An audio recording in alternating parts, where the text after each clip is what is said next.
Selamat pagi Bapak Ibu yang dikasihi oleh Tuhan. Selamat datang dan selamat beribadah minggu ini di minggu pertama di bulan Oktober ya. Oktober.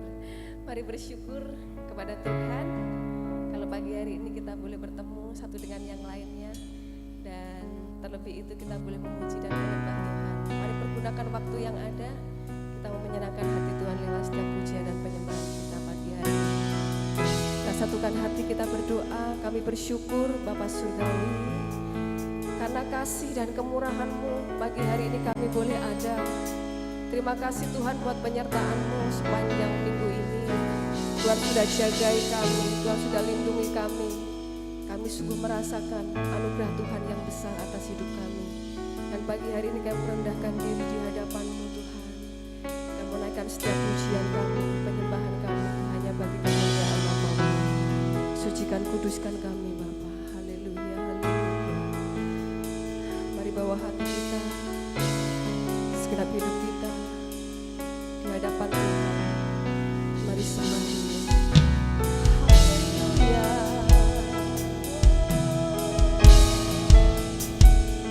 Terima kasih Tuhan, terima kasih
lepaskan kami dari setiap kutuk dosa. Terima kasih buat pengorbanan-Mu. Terima kasih Tuhan, sungguh besar anugerah-Mu bagi setiap kami. Haleluya, haleluya. Begitu besar kasih-Mu Bapa, Kau berikan anak-Mu yang tunggal. Di saat aku percaya kasih menyelamatkanku, bukan sebagai hakim dunia, tapi penyelamat yang berkorban. Untuk diriku Kau tebusku, kasih menyelamatkanku. Ingat kasih-Nya yang mengubah hidupku. Ingat kasih-Nya yang selalu ada. Kasih Yesus, kasih Yesus bagiku. Amin. Ingat bilur-Nya yang sembuhkan lukaku. Ingat kali-Nya yang menebus aku. Kasih Yesus, kasih Yesus bagiku. Sungguh besar kasih-Mu Tuhan. Terima kasih Yesus karena kasih-Mu Tuhan untuk menyelamatkan setiap hidup kami. Bukan karena kebaikan kami Tuhan, semua karena anugerah Tuhan yang luar biasa yang Tuhan berikan bagi setiap kami anak-anak-Mu. Sungguh kami bersyukur kami punya Tuhan Allah yang seperti Engkau. Mari naikkan pujian-Mu di hadapan Tuhan. Begitu besar kasih-Mu Bapa, Kau berikan anak-Mu yang tunggal. Di saat aku percaya kasih-Mu Tuhan, kasih menyelamatkanku, bukan sebagai hakim dunia,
Mari kita bangkit berdiri bersama-sama.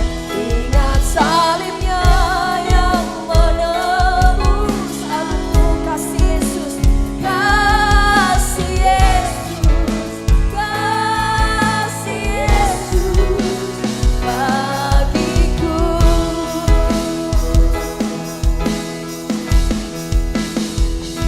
Haleluya. Terima kasih Tuhan. Saya mau nyatakan bahwa Engkaulah Allah kami, Engkaulah Tuhan kami satu-satunya yang mau menyembah Engkau selama-lamanya Tuhan. Terima kasih Yesus. Haleluya. Kita naikkan pujian ini. Kasih-Mu bebaskanku. Lepaskan dari belenggu dosa-Mu, sucikanku. Hanya Yesus, hanya Yesus. Kasih-Mu Tuhan, kasih-Mu bebaskanku. Amin. Lepaskan dari belenggu dosa-Mu, darah-Mu sucikanku. Hanya Yesus, hanya Yesus.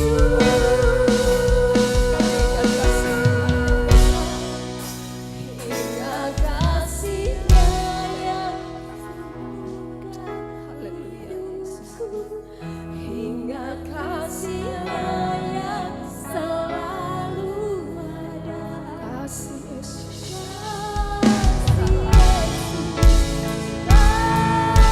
kasih Yesus buat setiap kita.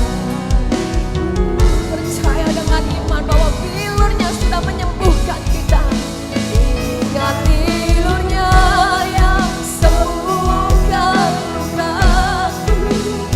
Ingat salibnya yang menebus aku. Kasih Yesus, kasih Yesus, kasih Yesus bagiku. Sekali lagi ingat kasih-Nya. Ingat kasih-Nya yang mengubah hidupku. Ingat kasih-Nya yang selalu ada. Kasih Yesus, kasih Yesus bagiku.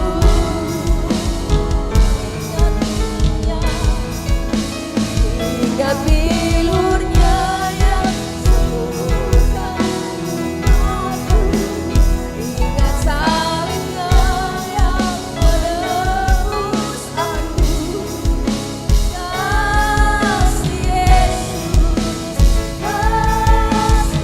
Kasih Yesus, kasih Yesus, kasih Yesus, sekali lagi kasih Yesus, kasih Yesus, kasih Yesus bagiku.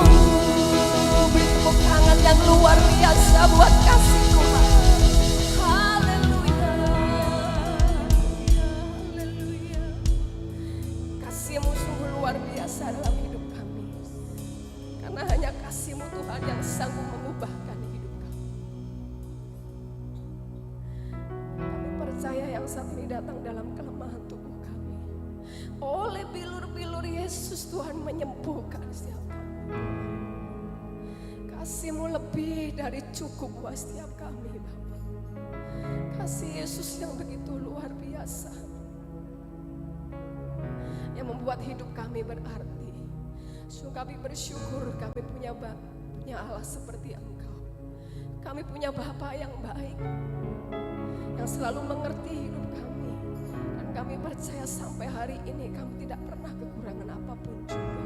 Semua karena anugerah Tuhan yang besar atas hidup kami. Dan selayaknya pagi hari ini Tuhan kami memuji-muji Engkau. Kami menyembah Engkau, kami beri pujian kami yang terbaik hanya bagi nama Yesus. Karena Engkau sudah memberikan hidup-Mu bagi setiap kami.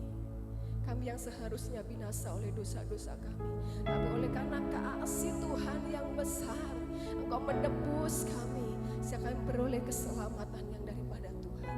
Terima kasih Bapa pagi hari kami merayakan kasih Tuhan yang besar atas hidup kami. Lewat setiap pujian kami yang naik di hadapan-Mu, dan biarlah pujian kami boleh menyenangkan hati Tuhan. Kami siap memuji nama Tuhan. Hanya di dalam nama Tuhan Yesus kami berdoa dan mengucap syukur. Setiap kita yang siap bersuka cita dan memuji Tuhan, mari sama-sama katakan amin. Sekali lagi beri tepuk tangan yang luar biasa buat Tuhan Yesus. Haleluya. Kita percaya bahwa kita adalah orang yang dikasihi oleh Tuhan, amin. Dan kasihnya sungguh besar atas hidup kita. Apapun keadaan kita hari-hari ini, Tuhan mau katakan bahwa Tuhan sungguh mengasihi kita, amin. Haleluya. Mari kita datang kepada Tuhan dengan pujian kita.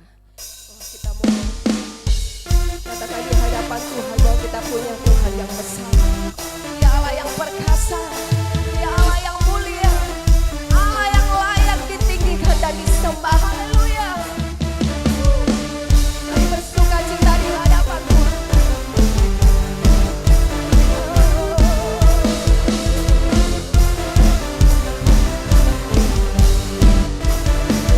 Namanya Tuhan menara yang teguh, kota benteng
Bapak Ibu?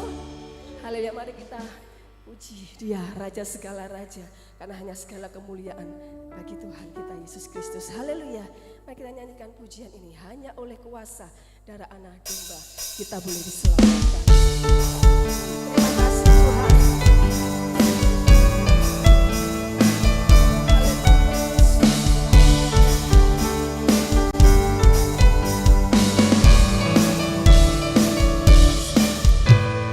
Maukah kau terlepas dari dosa? Darahnya berkuasa, darahnya berkuasa. Ingat keselamatanmu berharga, darah domba Allah berkuasa. Dengan iman, maukah kau terlepas dari dosa? Darahnya berkuasa, darahnya berkuasa. Ingat keselamatanmu berharga, darah domba Allah berkuasa. Mari semuanya, ada kuasa. Kami percaya darah domba. Ada kuasa dalam darahnya. Mari jemaat Tuhan katakan, ada kuasa dalam darah domba.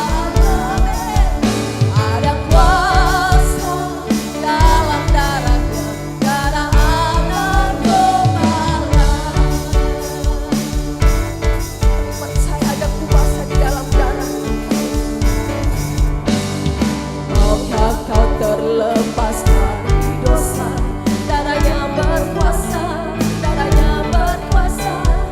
Ingat keselamatanmu berharga, darah domba Allah berkuasa. Ada kuasa, ada kuasa dalam darahnya. Kuasanya mengalir di tempatnya. Percaya dengan iman, oh ada kuasa di dalam darah anak domba. Mari nyanyikan pujian ini lagi. Ada kuasa, terima kuasa yang daripada darah domba Allah. Ada kuasa dalam darahnya, darah anak domba Allah. Sekali lagi ada kuasa. Amin.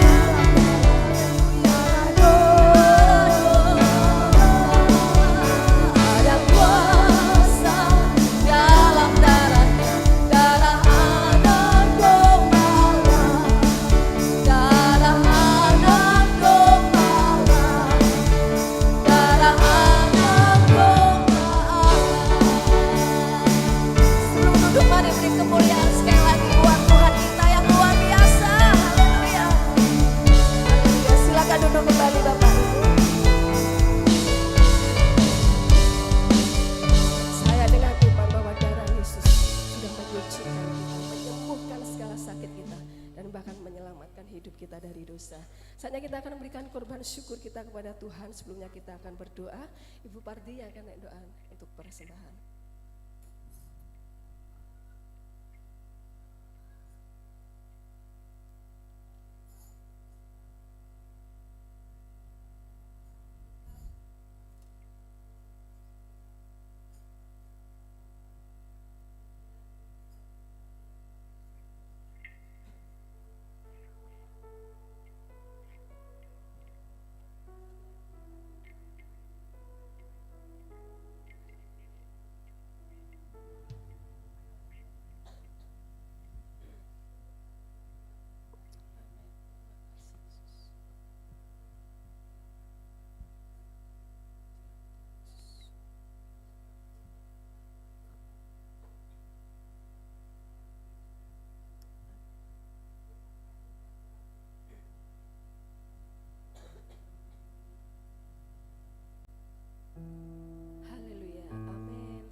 Yesus hidup.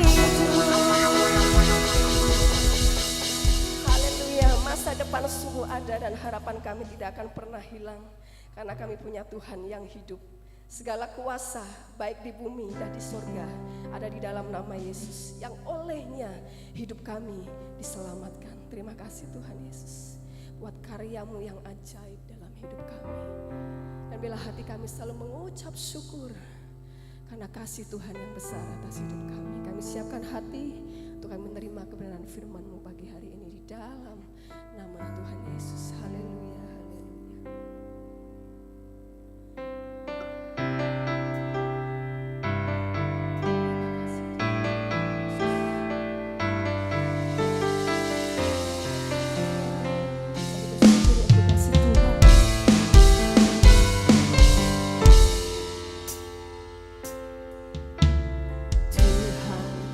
Kau sungguh besar, karyamu sungguh ajaib, tiada henti, tiada hentinya ku mengagumi, sungguh kau ajaib. Sekali lagi katakan di hadapan Tuhan, Kau sungguh besar, karyamu, karyamu sungguh ajaib, tiada hentinya ku mengagumi, sungguh kau ajaib. Mari bersyukur, mau selalu bersyukur kepadamu Tuhan, anugerah-Mu mempesonaku, selalu dan selalu Kau angkat hatiku, Kau membuatku berharga di mata-Mu. Mari bersyukur di hadapan Tuhan, mau selalu bersyukur kepadamu Tuhan, anugerah-Mu mempesonaku,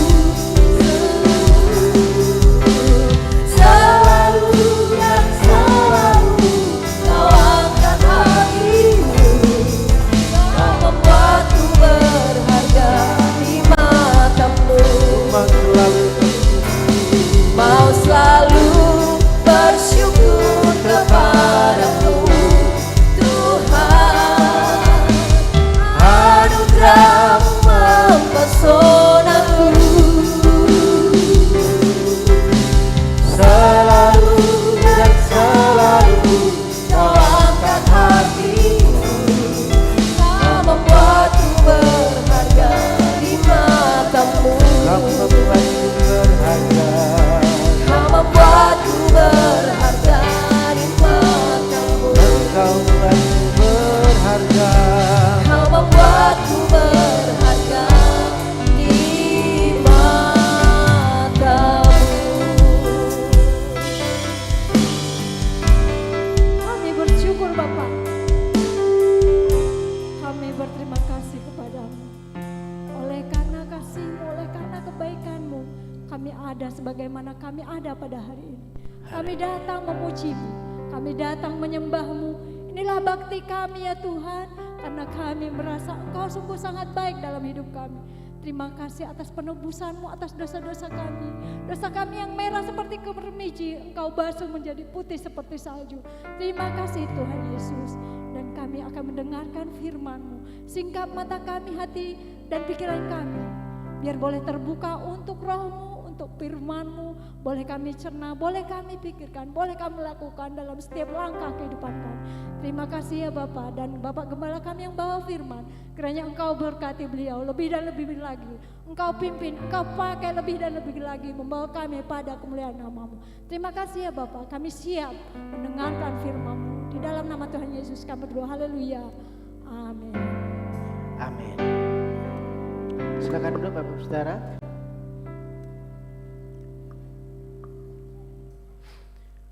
Shalom.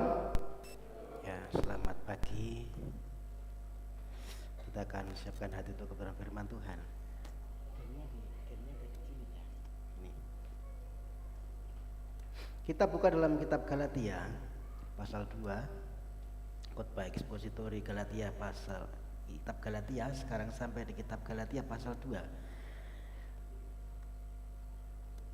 Galatia pasal 2 ayatnya yang ke-11 sampai dengan 14. Bapak Ibu Saudara, kita buka dan kita akan baca secara bergantian.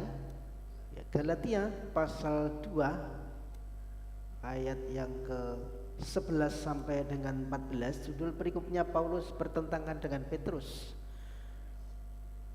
Oke, sudah ketemu? Katakan amin. Amin. Kita akan baca bersama-sama. Saya ayat 11, Bapak Ibu Saudara 12, begini firman Tuhan, tetapi waktu Kefas datang ke Antiokhia, aku berterang-terang menentangnya sebab ia salah. 12.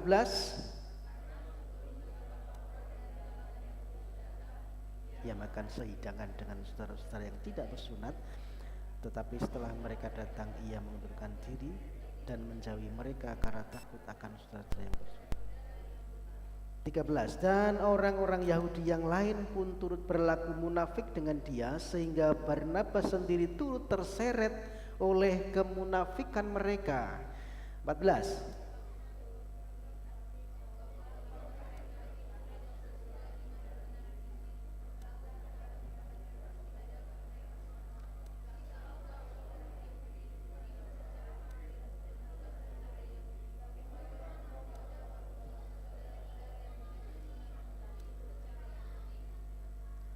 Amin.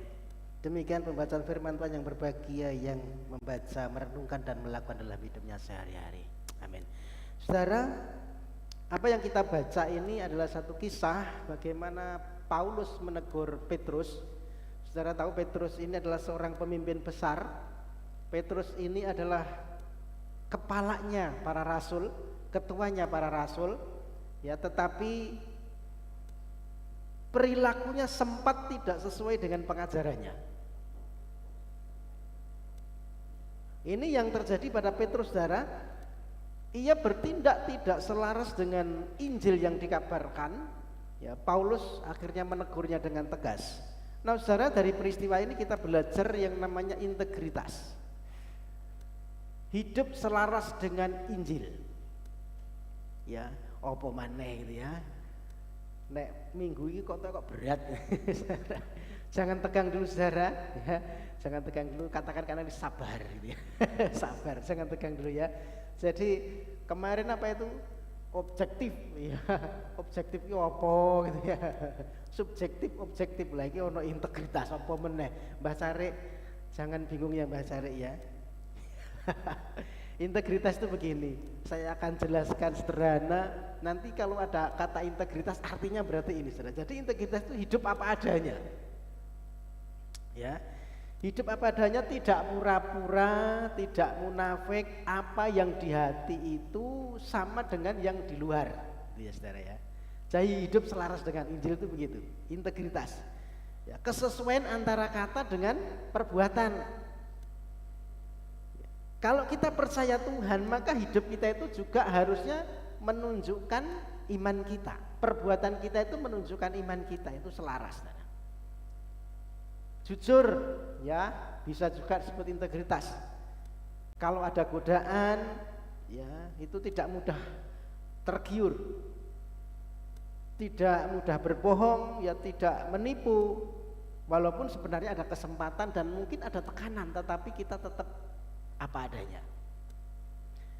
Setia, ya, integritas itu bicara juga tentang kesetiaan, saudara. Jadi setia pada kebenaran artinya berani berkata tidak kalau memang itu tidak, kalau memang itu tidak benar.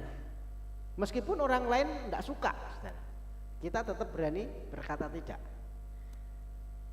Atau mungkin bisa juga utuh gitu ya. Jadi tidak terbagi-bagi. Misalnya kalau di gereja itu kelihatannya saleh begitu ya. Di gereja kelihatannya itu begitu karismatik, saleh, tetapi rupanya ketika di rumah berbeda. Nah, ini tidak berintegritas, saudara. Jadi namanya integritas itu utuh ya. Apa adanya. Ngerti ya? Mbah Sare, Bu Darmo yang sepuh-sepuh ini. Jadi saya kadang-kadang merenung, nyantol ora ya aku nih, paham enggak sih gitu ya kadang-kadang saudara. Ya mudah-mudahan paham ya. Jadi kalau saya integritas opo meneh Mas, integritas ki panganan opo gitu ya, saudara. Jadi artinya apa adanya, sing di dalam hati sama dengan yang dilakukan. Amin.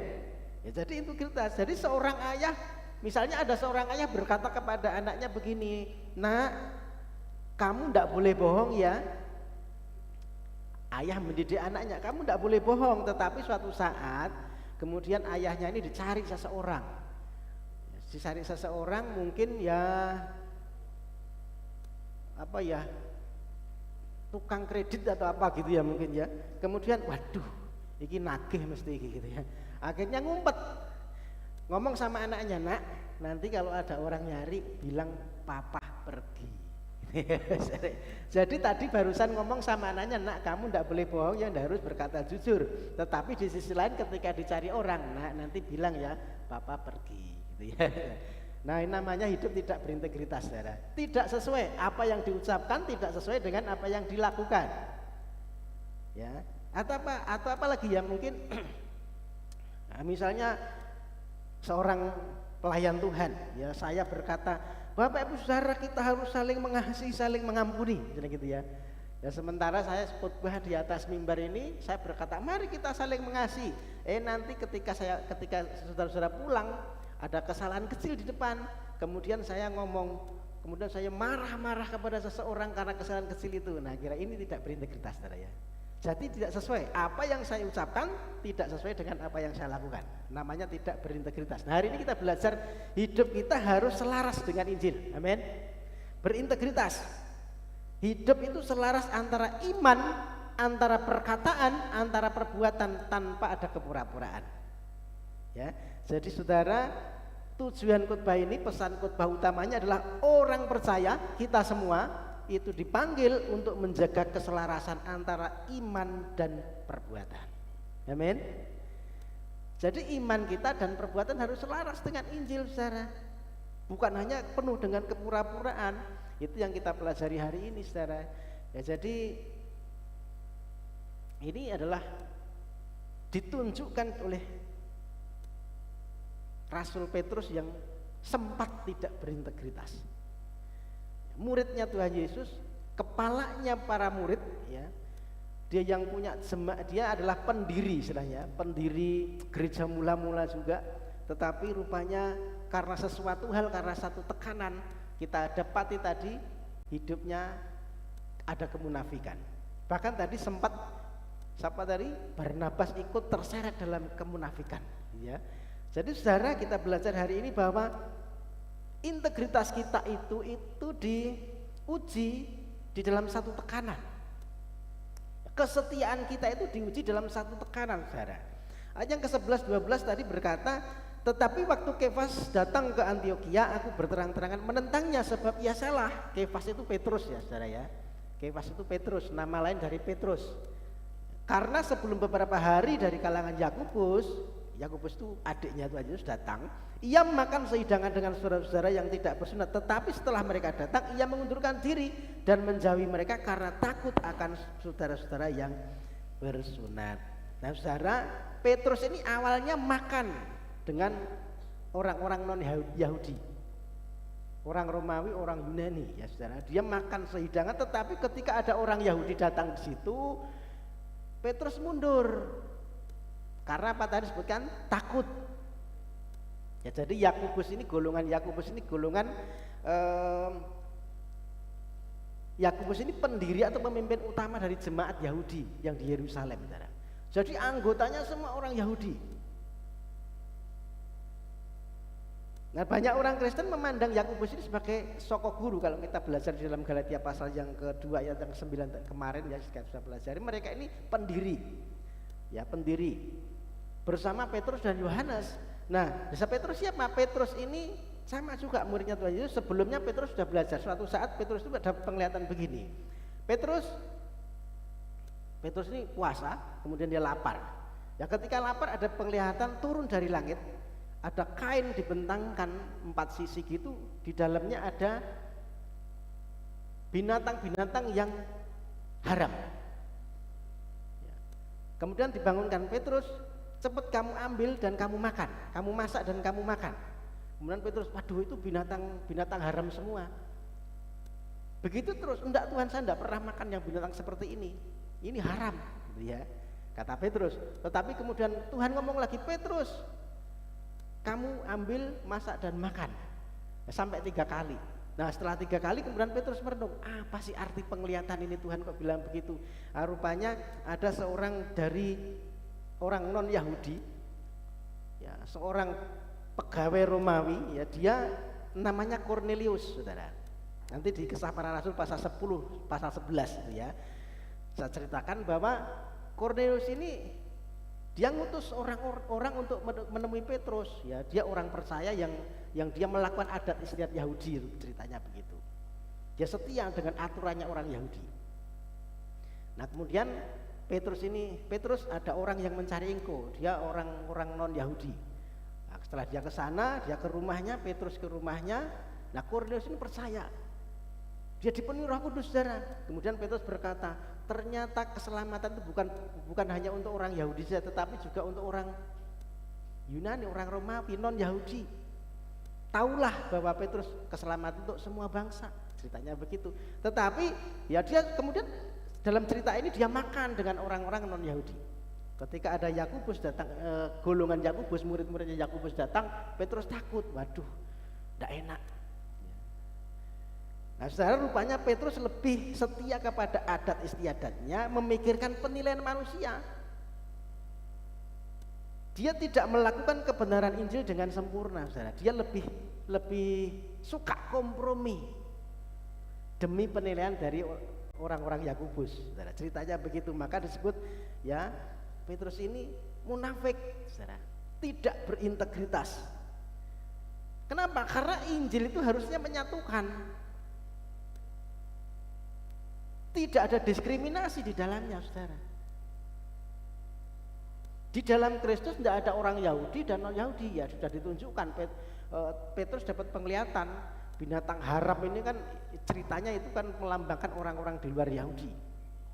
Itu juga berhak untuk keselamatan. Dan Yesus datang untuk semua orang, untuk semua bangsa. Nah Injil ini menghancurkan tembok pemisah antara kaya miskin, antara suku, ya, pria wanita, suku-suku bangsa disatukan di dalam Injil. Amin. Kemarin kita sudah belajar disatukan di dalam Injil, di dalam Kristus, saudara. Jadi tidak ada lagi golongan. Nah saudara, kalau sekarang kita masih ada blok-blok ini golongan ini berarti kita belum disatukan dalam Injil, saudara. Ya, kita harus tanpa diskriminasi. Amin. Ya. Kita disatukan dalam. Jadi integritas kita itu diuji di saat ada tekanan, saudara. Petrus ini dapat tekanan dari orang-orang Yahudi, maka dia lebih cenderung untuk mengikuti adat istiadat Yahudi. Dia mundur, tidak lagi bergaul dengan orang-orang Yahudi, gitu ya. Akhirnya ditegur oleh Paulus, saudara. Nah, saudara, bagaimana aplikasi dalam hidup kita sehari-hari? Ya, sederhana, saudara. Ketika kita mungkin diajak, ya, yang remaja diajak teman kita, diajak teman-temannya untuk kompromi dalam satu hal yang salah, ya, pergaulan yang salah, atau melakukan sesuatu yang salah, gitu ya.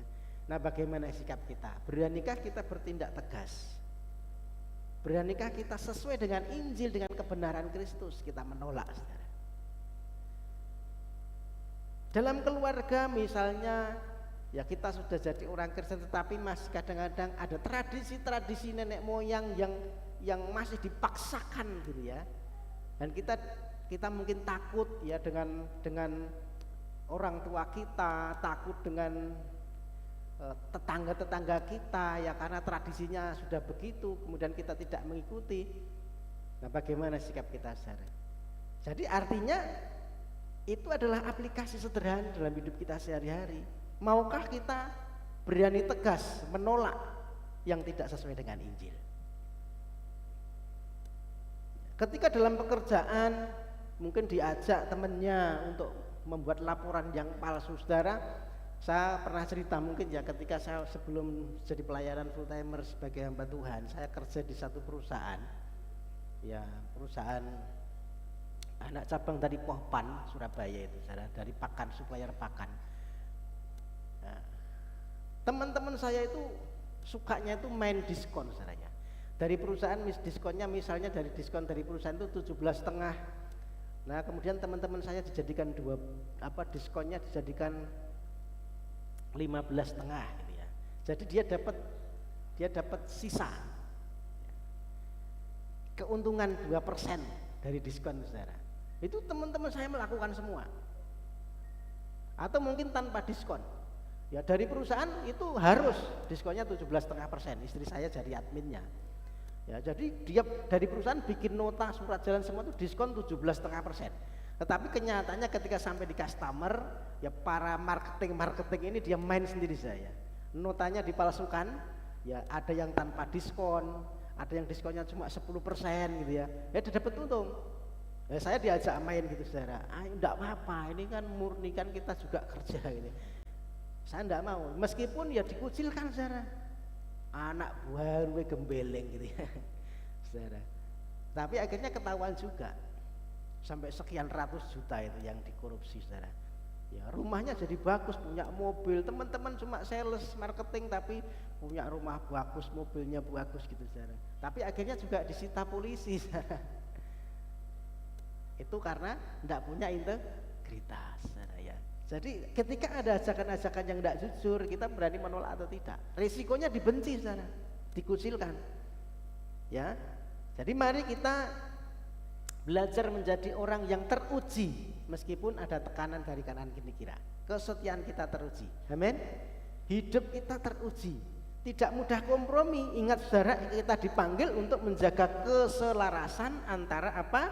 Iman dan tindakan. Meskipun ada tekanan, meskipun ada tantangan saudara. Itu yang harus kita praktekkan dalam hidup kita sehari-hari. Sehingga orang-orang tahu ya, hidup kita itu selaras dengan kebenaran Injil. Amin. Sehingga kita bisa jadi terang saudara. Oke, yang kedua, hidup kita harus mempengaruhi orang lain. Ya ternyata saudara, integritas kita itu mempengaruhi keberadaan orang lain. Ya, ayat 13, saudara-saudara Yahudi yang lain juga turut bersikap munafik seperti Petrus, sehingga Barnabas pun terpengaruh untuk bersikap seperti mereka. Nah, Barnabas juga ikut-ikutan. Barnabas juga ikut kompromi. Barnabas ini juga para pelayannya Kristus gereja awal, gereja mula-mula saudara. Tetapi rupanya karena Petrus munafik, dia juga ikut terpengaruh sesuatu yang tidak benar gitu saudara. Jadi ketika Petrus jatuh, orang Yahudi yang lain pun juga ikut jatuh. Ya ini Barnabas ini juga ikut jatuh. Artinya apa? Dosa itu menular. Bukan hanya dosa, di sisi baliknya keteladanan yang baik itu juga menular saudara. Ketika kita melakukan sesuatu sesuai dengan kebenaran, itu juga mempengaruhi orang lain. Maka itu tergantung dengan kita mau melakukan yang mana. Jadi integritas kita atau ketidakintegritasan kita itu mempengaruhi orang lain.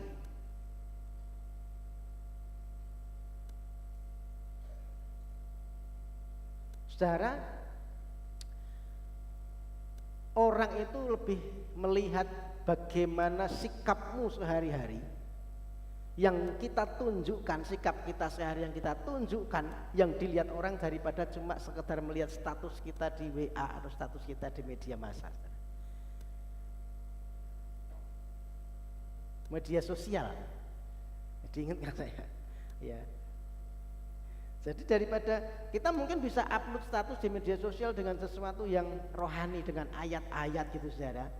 Wah mungkin sedang pelayanan diupload, atau sedang mungkin mengikuti acara tertentu diupload. Tetapi orang itu lebih tertarik, dia melihat hidup saudara kesehariannya seperti apa. Amin. Meskipun kita upload ayat sebagus apapun, ketika hidup kita tidak mencerminkan ayat yang kita upload tadi, orang tidak akan respect saudara. Itu cuma bohong.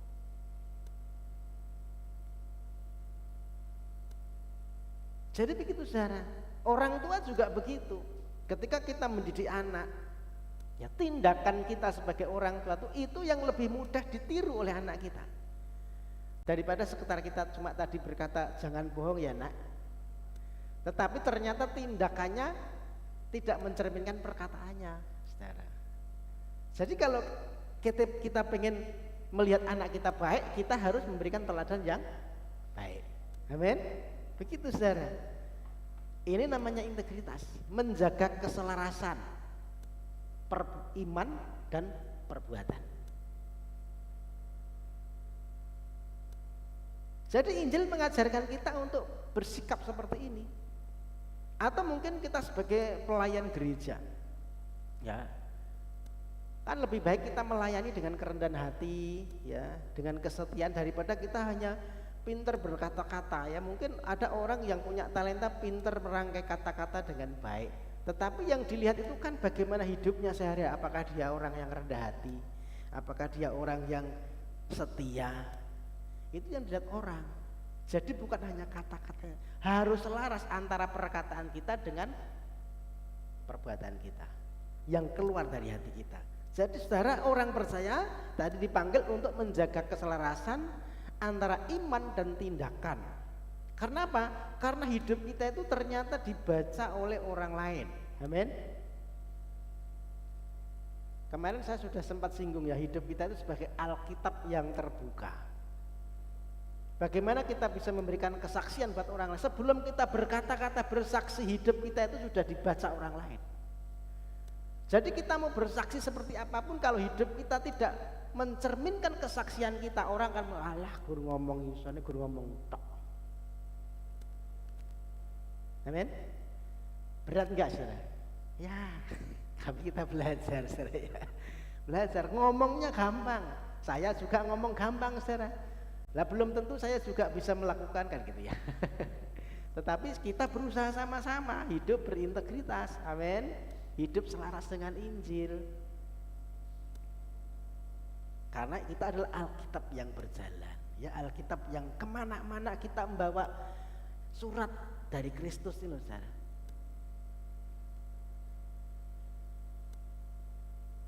Ternyata apa yang kita lakukan itu dilihat orang.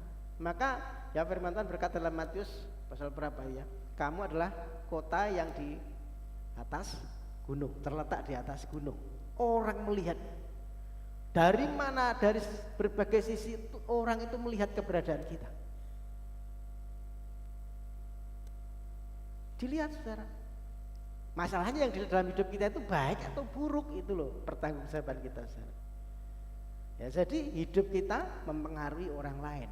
Hidup kita sebagai anak Tuhan itu dibaca oleh orang lain. Ya, hidup kita harus memberi dampak yang baik buat orang lain. Amin. Oke, yang ketiga, saya cepat saja saudara ya. Integritas kita adalah hidup yang berpadan dengan Injil. Ya, ayat yang ke-14. Tetapi waktu kulihat bahwa kelakuan mereka itu tidak sesuai dengan kebenaran Injil, ya, ketika Paulus melihat Petrus dan teman-temannya dan Barnabas tadi kelakuannya tidak sesuai dengan kebenaran Injil,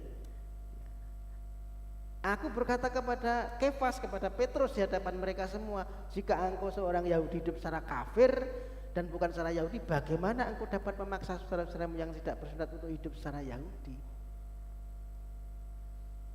Jadi Paulus menegur Petrus karena kelakuannya itu tidak sesuai dengan kebenaran Injil, tidak sepadan dengan Injil, tidak selaras dengan Injil. Jadi standarnya integritas itu bukan tradisi saudara, bukan budaya nenek moyang, bukan kenyamanan, bukan rasa aman. Ya Petrus mungkin rasa aman, lebih nyaman kalau aku hidup sama-sama lah seperti orang-orang Yahudi ini gitu ya. Tetapi itu tidak sesuai dengan kebenaran Injil. Nah, standarnya itu adalah standar firman Tuhan hidup kita. Makanya Paulus ini menegaskan kembali. Coba di dalam Filipi pasal 1 ayat 27. Filipi pasal 1 ayat 27. Hanya hendaklah hidupmu berpadan dengan Injil Kristus, supaya apabila aku datang aku melihat, dan apabila aku tidak datang aku mendengar bahwa kamu teguh berdiri dalam satu roh, sehati sejiwa berjuang untuk iman yang timbul dari berita Injil. Ini Paulus menegaskan kembali, ya, supaya hidup kita itu berpadan dengan Injil, supaya apabila aku datang aku juga melihat, kalau aku tidak datang pun aku mendengar bahwa hidupmu itu ternyata sama, apa yang kulihat dan yang kudengar itu sama, bahwa hidupmu itu teguh berdiri.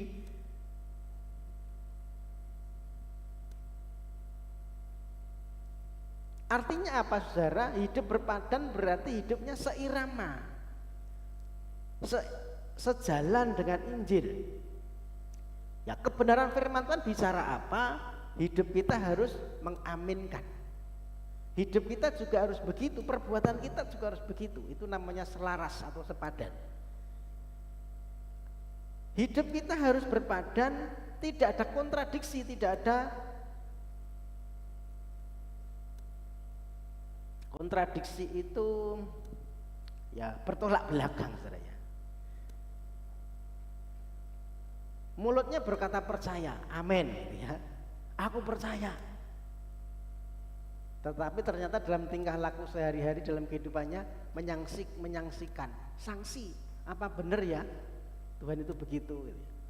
Jadi antara mulut dengan tindakan harus selaras. Mulut berkata percaya, hidup kita sehari-hari harus mengaminkan, itu selaras dan sepadan. Hidup berpadan berarti tidak ada perpecahan, tidak ada diskriminasi, tidak ada iki orang Yahudi, iki non Yahudi, tidak ada, ya. Karena kita disatukan, karena Injil menyatukan, maka perilaku kita harus menyatukan, saudara. Perilaku kita juga harus mencerminkan bahwa kita itu tidak terpisah-pisah, amin. Harus disatukan dalam Kristus. Ini bukan sekedar berusaha jadi orang baik, saudara, ya. Bukan hanya sekedar kita berusaha jadi orang baik, tetapi hidup itu harus selaras, benar-benar selaras dengan kebenaran. Jadi bukan hanya sekedar orang baik. Kalau orang baik itu belum tentu benar, saudara, ya. Orang baik itu belum tentu benar. Ya, tahu kisahnya Pitung itu, ya. Pitung itu dia orang baik. Kenapa? Dia ngerampok orang company itu, orang kaya itu, ya, tapi dibagikan. Ini baik, ya, tapi belum tentu benar, saudara. Tetapi orang yang benar dalam kacamata firman Tuhan pasti dia jadi orang baik, amin. Karena dia melakukan hidupnya selaras dengan Injil, pasti baik hidupnya. Nah, saudara, bagaimana dalam hidup kita sehari-hari, ya?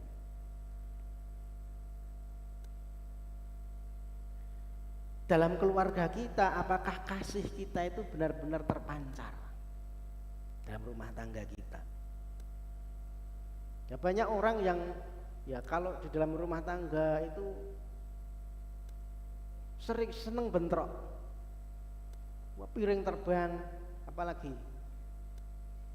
cowek terbang, gelas terbang, gitu ya, dalam rumah tangga. Tetapi begitu sampai di keluar pintu rumah, gandengan, gandengan kayak manten anyar, gitu ya. Tapi begitu sampai di rumah,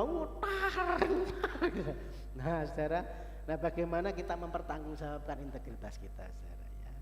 Jangan sampai cuma kelihatan di luar itu bagus, tapi sesungguhnya di dalamnya ya itu tadi. Nah, itu tidak selaras. Itu namanya basa-basi, saudara, ya. Kalau di luar kelihatan wow, gitu ya. Tetapi begitu di dalam, waduh, ini seperti neraka, gitu. Nah, jadi etika kita dalam kerja pun juga harus ditunjukkan sebagai anak Tuhan. Apakah etika kita sebagai pengikut Kristus ini juga dilihat orang? Apakah ada keadilan di situ? Ada kejujuran di situ, ya? Ketika diajak kompromi untuk melakukan sesuatu yang salah, bagaimana sikap kita? Ya, kita harus berani berkata tidak, meskipun kita kadang-kadang harus rugi, saudara. Tetapi apa yang kita lakukan kalau kita selaras dengan Injil itu memuliakan Tuhan, amin. Jadi, saudara, kita, ya, apalagi kalau pelayan Tuhan, saudara, sama seperti saya ini, istri saya ini, wah, saudara, ono salah sidik gitu aja, wis, ya, makanya mesti hati-hati sekali, saudara, ya. ada celah sedikit gitu aja, wah sudah kemana-mana. Ya memang kan manusia tidak sempurna, saudara. Apalagi masih manusia seperti kita. Tetapi mari kita belajar untuk memuliakan Tuhan. Ketika kita melayani, ya memang kita melayani untuk memuliakan Kristus, bukan untuk pengakuan pribadi. Ya bukan untuk supaya diakui orang bahwa kita ini, wah ini aku sudah melayani sekarang. Ya bukan, itu tadi tujuannya salah. Tidak selaras. Saudara ingat bahwa orang percaya dipanggil untuk menjaga keselarasan antara iman dan tindakan kita. Hidup kita harus berpadan dengan Injil Kristus. Bukan hanya sekedar hidup bermolar, bukan hanya sekedar hidup baik, tetapi hidup kita harus benar-benar hidup di dalam kebenaran firman Tuhan. Amin. Dimanapun kita berada, saudara, di rumah, di kantor, di pasar, di sekolah, di gereja, ya, di lingkungan masyarakat kita dituntut untuk menunjukkan integritas kita sebagai anak Tuhan. Amin. Ya itu tanggung jawab kita, saudara. Nah, saudara, Bapak Ibu yang dikasihi Tuhan, tadi Paulus menegur, ya, karena hidupnya Petrus ini tidak sesuai dengan kebenaran Injil, menjadi orang yang munafik, dan Paulus harus menegakkan kebenaran Injil ini, saudara. Dan kita pun seringkali juga menghadapi yang seperti itu, saudara. Di bawah tekanan, di bawah godaan, dan seringkali kita mudah kompromi, mudah tertarik untuk kita supaya lebih aman, lebih safety, ya, lebih nyaman gitu ya. Akhirnya kita mudah kompromi dengan ketidakbenaran. Tetapi firman Tuhan hari ini dengan jelas, saudara, bahwa kita dipanggil untuk menjaga keselarasan antara Injil dan tindakan kita. Artinya kita dipanggil untuk menjadi orang yang punya integritas. Iman kita dan perbuatan kita sama. Amin. Maka mari kita refleksi, adakah area dalam hidup kita yang hari-hari ini mungkin belum selaras? Wah, akeh Pak, misalnya jawabannya. Ya kalau kita sadar akeh, kita bertobat. Amin. Sama-sama kita belajar bertobat. Kalau memang jawabannya akeh berarti kita sadar. Tetapi kalau enggak ono, semua sudah selaras, ya itu ya. Ya puji Tuhan kalau memang sudah selaras. Lanjutkan, ya saudara. Kalau memang ada yang belum selaras, mari kita perbaiki. Kita bertobat. Standar kita adalah kebenaran firman. Lakukan sesuai dengan firman. Ya apakah kita berani ya tetap setia walaupun punya tantangan, banyak tantangan, ya. Mungkin resikonya harus dikucilkan, resikonya harus ya dijauhi. Ya tetapi itu memang resiko iman kita, saudara. Sangkal diri pikul salib itu kan memang tugas kita. Nah, saudara, mungkin ya kita berkata sulit, Pak, untuk jadi orang yang berintegritas ini. Sulit, Pak. Saya sering gagal mungkin. Atau mungkin kita merasa bahwa kita tidak mampu kalau dengan kekuatan sendiri. Tapi saudara, ada satu berita baik. Ya, Yesus Kristus sudah menjadi teladan integritas yang sejati. Yesus hidup sepenuhnya sesuai dengan kehendak Bapa tanpa kompromi, saudara. Dan itu ditunjukkan di mana? Di Getsemani. Jadi dia bukan hanya bisa mengajar, tetapi dia juga sudah praktek melakukannya. Ia bukan hanya sekedar bisa berkata kasihilah musuhmu, tetapi ketika di kayu salib dia berkata ampuni mereka karena mereka tidak tahu apa yang mereka perbuat.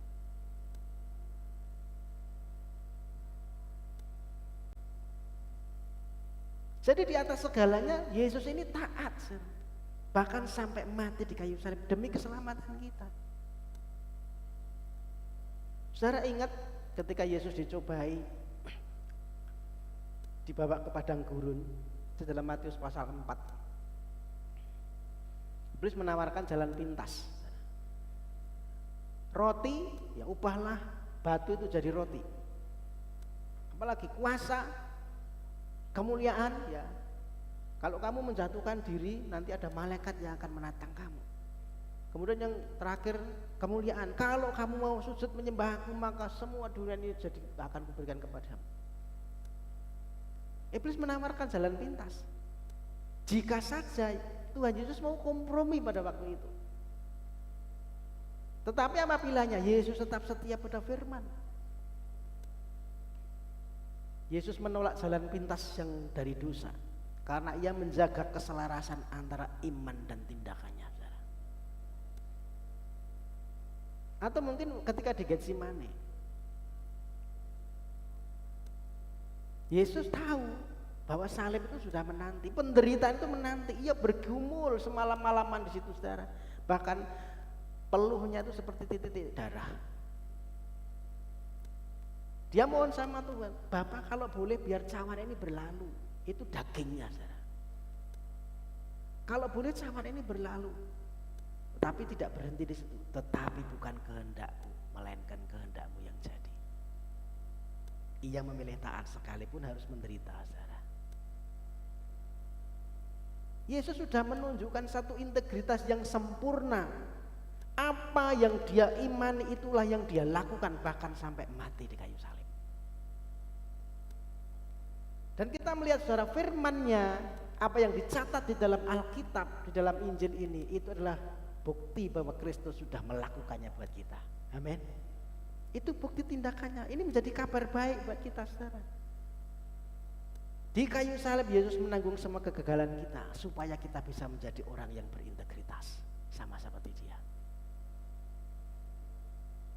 Band musik bisa maju ke depan. Dalam kebangkitannya, Ia memberikan kepada kita hidup yang baru. Memberikan Roh Kudus-Nya supaya kita mampu menjadi orang yang berintegritas. Jadi saudaraku, kita dipanggil menjadi orang yang selaras dengan Injil itu bukan dengan kekuatan kita sendiri. Kalau dengan sekedar kekuatan kita sendiri gampang rapuh, gampang gagal, saudara, kita gampang jatuh kembali. Tapi mari kita minta kekuatan Roh Kudus sehingga kita dimampukan untuk hidup selaras dengan Injil, saudara. Karena Kristus hidup di dalam kita. Amin. Saudara, ketika saya bicara integritas, hari ini kita belajar integritas. Ini bukan dasar keselamatan ya, saudara ya. Supaya kita selamat harus berintegritas, bukan. Tetapi ini adalah respon syukur kita. Atas apa? Atas keselamatan yang Tuhan sudah berikan dalam hidup kita, saudara. Maka ketika Tuhan sudah memberikan keselamatan buat kita, respon kita harus menjadi orang yang berintegritas.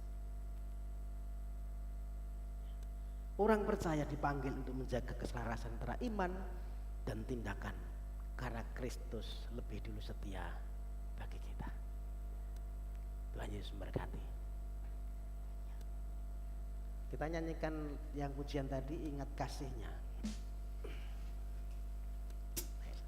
Dinaikkan satu nada. Minta tolong bisa dibantu, singer dan WL bisa bantu. Kita akan dilayani perjamuan kudus, saudara.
bersekutu dengan tubuh dan darah. Sucikan kuduskan setiap kami, baik kami yang menerima maupun yang melayani, dalam nama Tuhan Yesus Kristus. Amin. Melayani persembahan berkat berkat. Kau berikan anakmu yang di saat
Saudara, setelah kita mendengar firman Tuhan tentang hidup kita yang harus selaras dengan Injil, hidup kita yang harus sepadan dengan Injil, maka hari ini kita akan masuk dalam satu perjamuan semeja dengan Tuhan. Perjamuan kudus ini adalah pernyataan iman kita, saudara, bahwa hidup kita ini bukan milik kita lagi, melainkan Kristus yang sudah memilikinya. Kenapa? Karena Kristus sudah menebus kita di kayu salib. Roti nanti yang kita akan angkat adalah tubuh Kristus yang dipecahkan buat kita. Cawan yang melambangkan darah Kristus yang sudah dicurahkan untuk pengampunan dosa kita. Dan saudara, melalui perjamuan kudus ini kita diingatkan bahwa Yesus adalah teladan sejati dalam hidup kita. Apa yang Ia ajarkan, itulah yang Ia lakukan. Bahkan Ia sampai mati di kayu salib. Yesus menanggung kegagalan kita supaya kita dimerdekakan dari dosa. Yesus memberikan kepada kita kuasa melalui Roh Kudus untuk kita hidup selaras dengan kebenaran, selaras dengan Injil, supaya kita hidup setia dalam perkataan, supaya kita mengimani kebenaran firman Tuhan, dan supaya perbuatan kita sesuai dengan kebenaran firman. Maka saudara, mari kita menikmati perjamuan kudus ini dengan hati yang tulus, dengan rendah hati, dengan penuh syukur. Dan biar kita menyadari kalau ada kesalahan, kita berbalik dari dosa-dosa kita. Kita angkat roti tangan kanan kita. Sebab apa yang telah kuteruskan kepadamu telah aku terima dari Tuhan, yaitu bahwa Tuhan Yesus pada malam waktu ia diserahkan, ia mengambil roti, dan sudah itu ia mengucap syukur atasnya, ia memecah-mecahkannya dan berkata, inilah tubuhku yang diserahkan bagi kamu, perbuatlah ini menjadi peringatan akan aku. Bukankah roti yang kita pecah-pecahkan ini adalah persekutuan dengan tubuh Kristus? Amin. Terima dengan iman di dalam nama Tuhan Yesus.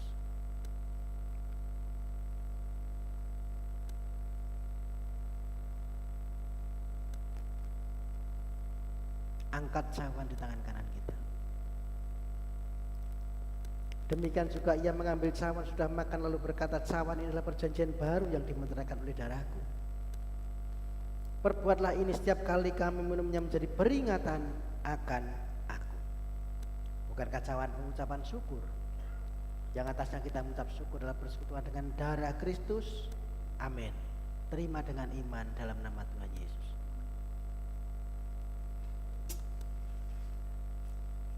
Kita mengucap syukur kepada Tuhan. Haleluya. Haleluya. Kami bersyukur.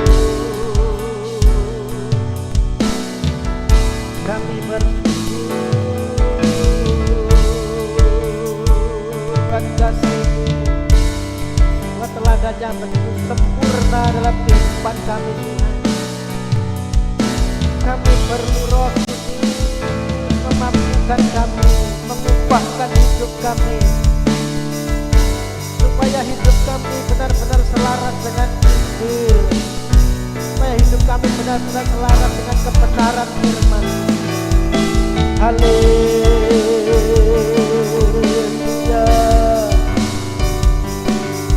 haleluya,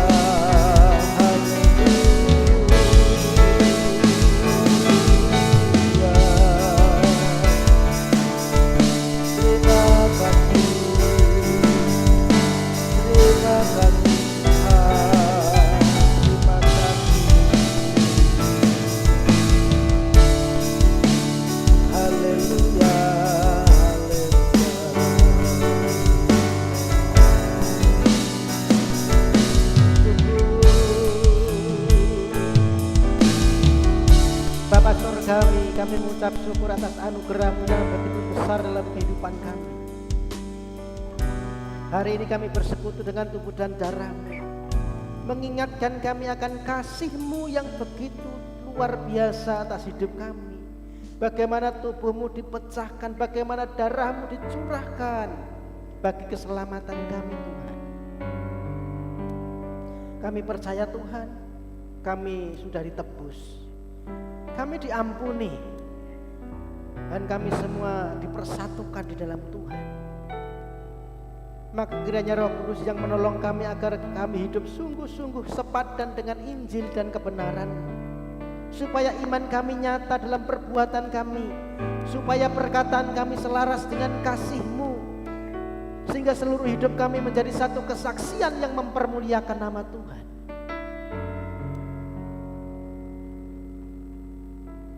Biar hari ini kami mendapatkan satu kekuatan yang baru yang daripada Tuhan, untuk kami berjalan bersama dengan Tuhan sampai Engkau datang kembali. Terima kasih Tuhan. Dalam nama Tuhan Yesus kami berdoa. Amin. Saya dulu Bapak Ibu Saudara. Baik, sebelum ada pengumuman, kita akan ada saudara kita yang hari ini bersama-sama dengan kita, namun pindah saudara.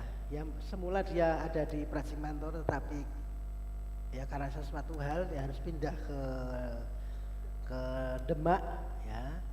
Dia yang sudah sering bersama-sama dengan kita beribadah tempat ini juga dalam pelayanan, hari ini akan berpamitan dengan kita semua, dan nanti kita akan berdoa bersama-sama ya, supaya ya kiranya ini bukan pertemuan yang terakhir, tetapi biarlah kita terus dipertemukan dalam kesempatan-kesempatan yang akan datang. Amin. Silakan Pak Toga bisa maju ke depan.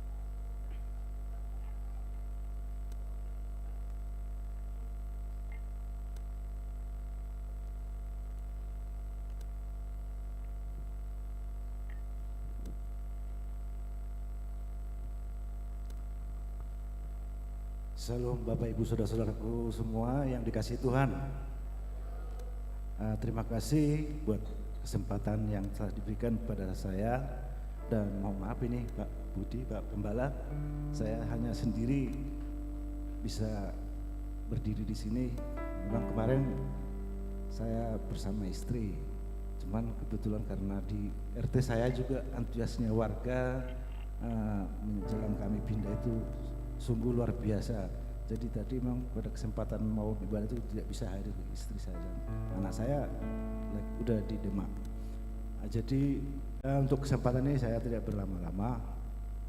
Yang jelas saya di Praci ya. Ya mungkin sebelumnya saya bisa ceritakan ketika saya menerima Yesus itu dibaptis gitu ya. Dari kecil saya belum tahu apa itu karena ya memang faktor lingkungan juga sangat mempengaruhi. Dan sampai saya dibawa ke tempat ini, umur saya sekarang hampir 50 tahun. Jadi saya kenal Tuhan Yesus itu yang sungguh-sungguh, ya saya bilang sungguh-sungguh di gereja ini. Dengan awalnya dari Bu Hana, Bu Bangke, dan dikenalkan dengan Pak John Edi. Yang saya rasakan itu memang saya bingung menghadapi kehidupan saya itu. Bukan karena saya kuat gagah saya. Jadi mungkin hanya saya yang merasakan itu, saya nggak tahu. Karena saya dalam rumah tangga itu ya termasuk kami saling mendukung. Dalam paguyuban Haram Batak di sini luar biasa, cukup mendukung kami juga supaya kami bisa menjalani kehidupan kami dan juga lingkungan RT. Kami berbaur bersosial termasuk di gereja ini. Cuman singkat cerita saya pindah itu memang terus terang. Ketika saya mengalami pergumulan iman itu, saya tuh bingung, kenapa saya harus pindah? Jadi saya merasa sepertinya saya tuh masih banyak kelemahan ya. Karena memang kalau memang Yesus itu memang jalan satu-satunya, apapun yang terjadi memang ketika kita menerima Yesus, berarti harus siap memikul salib. Saya pikir gitu. Lah, kenapa salib yang saya pikul itu seperti saya lepas di sini? Jadi saya memang saya akui saya banyak kelemahan. Jadi mohon maaf ya untuk Bapak Ibu saudara-saudara semua, mungkin saya bisa dibilang gagal sebagai teladan di sini. Ya mungkin bisa menjadi batu sandungan. Ya mudah-mudahan jangan sampai menjadi batu sandungan. Karena harapan saya juga ketika saya nanti meninggalkan tempat ini bisa dipakai Tuhan Yesus lebih luar biasa seperti Pak John Edi dulu melayani di sini. Bapak Gembala juga saya kira sudah luar biasa diberkati Tuhan, dan juga jemaat-jemaat semua yang telah mendukung pelayanan di sini. Karena memang bagaimanapun ketika Tuhan Yesus berjalan, dia diikuti dengan ke-12 murid-muridnya. Tidak kan mungkin dia bisa melakukan semuanya itu tanpa dibarengi yang mendukung. Saya kira gitu. Jadi saya kadang memang kasihan Pak Budi selama ini sepertinya mungkin belum, karena waktu Tuhan kita nggak tahu, mungkin belum saatnya, mungkin para yang bantu itu bisa tergerak hatinya. Ya harapan saya memang pelayan di tempat ini ya saya kira luar biasa, karena itu yang saya rasakan tuh kenapa saya di sini bisa dilawat Tuhan, mengalami perjumpaan dengan Tuhan, dan pertumbuhan itu ada. Cuman memang karena memang dalam firman juga memang segala sesuatunya kan butuh proses. Karena dimurnikan lambat laun sehari demi hari, sampai akhirnya kita mencapai garis finish. Tuhan memberikan tempat yang layak untuk kita semua. Mungkin kita punya cita-cita ke sana, banyak yang berlomba menuju pintu yang sesak itu. Saya kira saya juga mengalami hal yang sama seperti itu. Jadi saya mohon untuk para bapak ibu jemaat semua, dengan kekurangan saya, kelemahan saya itu saya dimaafkan.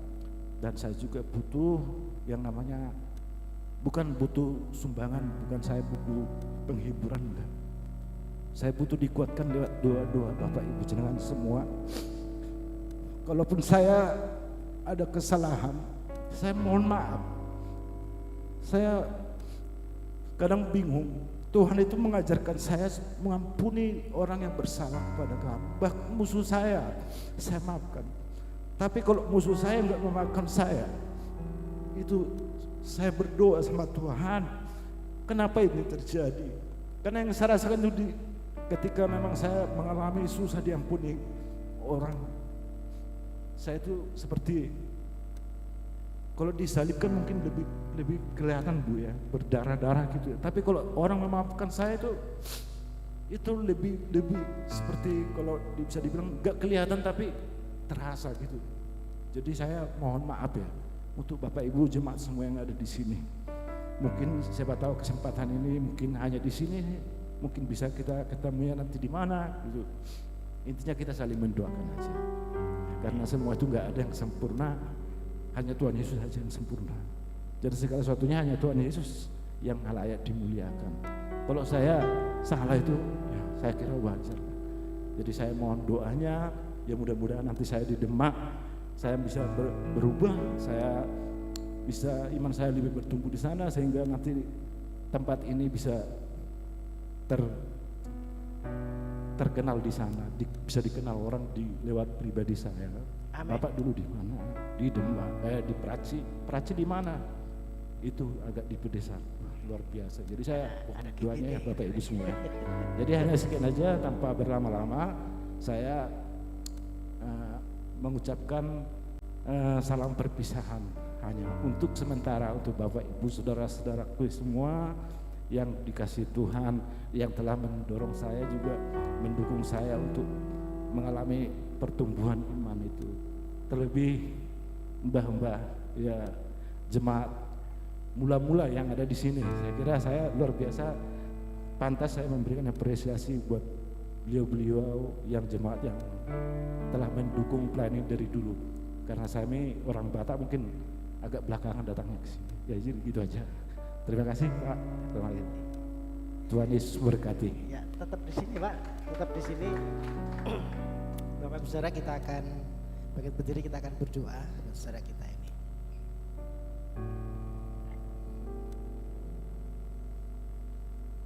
Bapak Surgawi, Bapak yang baik, kembali kami datang di hadapan-Mu di akhir acara ibadah kami pagi hari ini. Kami sungguh bersyukur kalau Tuhan sudah berikan kesempatan kepada setiap kami untuk boleh ada dalam satu kebersamaan.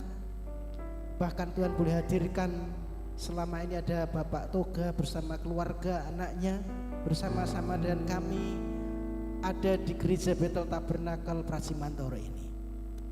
Sungguh satu anugerah kami boleh bertumbuh bersama di tempat ini. Dan hari ini Tuhan, kami harus melepaskan beliau sekeluarga untuk pindah rumah ke Demak karena alasan sesuatu hal. Tetapi kami percaya janji firman-Mu terus menyertai langkah hidupnya. Engkau yang sudah menentukan kehidupan Pak Toga ini menjadi pemenang, maka dimanapun dia melangkah dia jadi pemenang. Engkau yang terus membuatnya berhasil seperti janji firman-Mu, dibawanya terus naik dan tidak turun menjadi kepala dan bukan ekor seperti firman-Mu Tuhan. Apa yang dibuatnya dibuat Tuhan berhasil. Tuhan memberkati kesehatan, Tuhan memberkati kerukunan dalam rumah tangga. Tuhan buka jalan, segala pintu yang tertutup dibuka Tuhan. Di dalam nama Tuhan Yesus Kristus. Kami percaya rancangan Tuhan bukan rancangan kecelakaan, tetapi rancangan masa depan yang penuh dengan damai sejahtera. Terima kasih Bapak, itu yang kami imani, dan itu menyertai langkah saudara kami ini ketika hari ini akan pergi ke Demak untuk menetap di sana. Tentunya pengharapan kami Tuhan, kami masih bisa untuk berjumpa kembali di dalam kesempatan-kesempatan yang lain. Kami boleh saling bercerita bagaimana Tuhan memelihara kehidupan setiap kami dan nama-Mu dipermuliakan. Terima kasih Bapak, berkat terbaik, berkat Abraham, Ishak dan Israel, berkat Bapa, Putra dan Roh Kudus menyertai Pak Toga ini nanti di tempat yang baru di dalam nama Tuhan Yesus Kristus. Terima kasih. Bapak Ibu Saudara, kita sampai di penghujung acara ibadah pagi hari ini. Kita akan terima berkat Tuhan. Setelah kita beribadah kepada Tuhan dengan sepenuh hati, mari kita pulang dengan berkat-berkat yang terbaik daripada Tuhan. Yang susah Tuhan sudah hibur, yang lemah Tuhan sudah berikan kekuatan, yang sakit Tuhan sudah sembuhkan di dalam nama Tuhan Yesus. Yang di dalam pemulihan Tuhan pulihkan dengan sempurna. Pak Parto, Bu Parto, Bu Gini, Bu Markama, Bu Care, Bu Parti, Pak Budarmo, Pak Tianto, Pak Oscar, Pak Fran, Ibu Paidi, dan siapapun yang tidak sempat kami sebutkan, yang dalam pemulihan Tuhan pulihkan dengan sempurna. Yang usia lanjut berkati kesehatan, panjang umur, damai sejahtera dan perlindungan Tuhan. Yang sekolah diberkati hikmat kepada daripada Tuhan, masa depan yang baik. Yang memberikan keturunan beri keturunan, yang memberikan pasah hidup beri pasah hidup, yang memberikan pekerjaan buka jalan beri pekerjaan. Apapun yang kami pergumulkan, Engkau Allah yang membuka di hadapan kami jalan. Dan ada pertolongan Tuhan yang tepat pada waktunya dalam kehidupan kami. Terima kasih Bapak, terima kasih. Kami berdua bangsa dan negara kami serahkan dalam tangan-Mu. Berkati bangsa kami, pimpinan pusat sampai dengan tingkat daerah, berikan hikmat dan roh takut Tuhan. Berkati kota kami Wonogiri, berkati Praji Mantoro era Mogo di mana kami tinggal. Jiwa-jiwa boleh dimenangkan untuk Tuhan. Gereja di tempat ini menjadi gereja yang menjadi rumah doa. Ketika kami datang kepadamu, Engkau mendengar doa kami. Biar gerejamu tempat ini dipenuhi dengan kemuliaan nama Tuhan. Pelayan malaikat terjadi di gereja ini, mimpi-mimpi penglihatan Kau nyatakan, jiwa-jiwa dimenangkan untuk Tuhan. Pakailah setiap kami untuk hidup sepadan dengan firman-Mu, sehingga kami boleh menjadi terang dan garam dimanapun kami berada. Bapak Ibu Saudaraku yang kekasih, mari angkat tangan dan para rekan pandang ke surga. Terimalah berkat yang terbaik daripada Tuhan. Tuhan Yesus memberkati engkau dan melindungi engkau. Tuhan Yesus menyinari engkau dengan wajahnya dan memberi engkau kasih karunia. Tuhan Yesus menghadapkan wajahnya kepadamu dan memberi engkau damai sejahtera. Terimalah berkat yang terbaik ini. Berkat Bapa, cinta kasih Tuhan Yesus Kristus dan persekutuan Roh Kudus menyertai hidup kita mulai hari ini sampai dengan Maranatha, sampai Tuhan datang kedua kalinya. Di dalam berkat nama Tuhan Yesus Kristus, setiap kita percaya diberkati, mari sama-sama katakan amin. Bapa